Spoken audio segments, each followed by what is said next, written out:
Being queer in Mongolia is still very tough.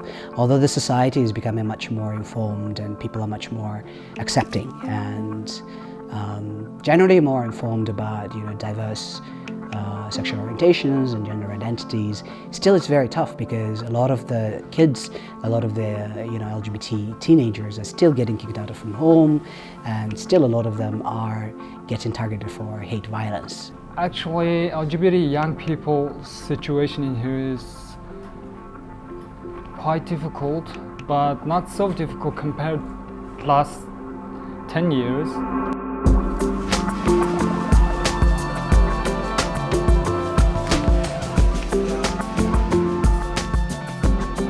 We have ensured the inclusion of hate crimes and hate speech in the criminal code, in the new criminal code, and it is not yet passed, but we've also been able to include sexual orientation and gender identity in the new labor law, which means that people will no longer be able to discriminate against us at workplace.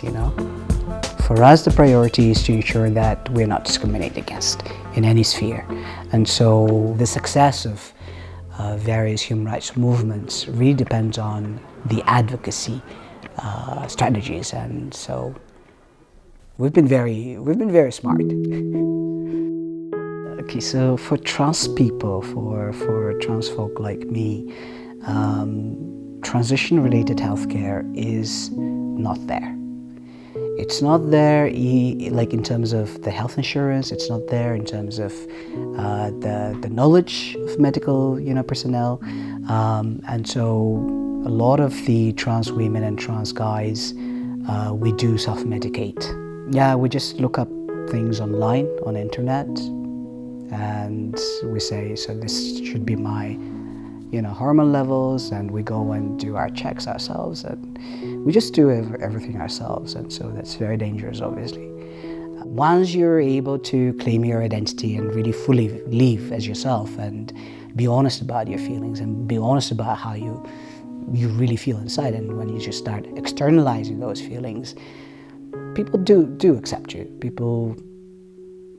They might be shocked at first, but then you take the time to educate them, to tell them that this is what it is, and then actually acceptance is very easy to come by. So in terms of the LGBT community, what do we look like? We look fabulous.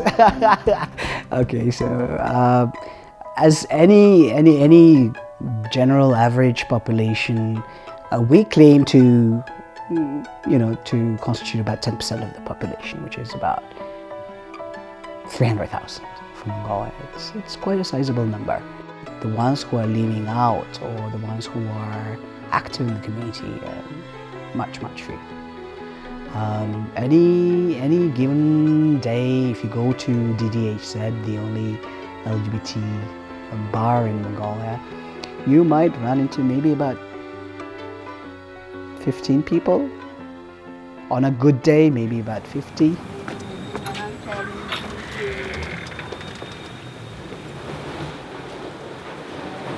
My name is Zorig.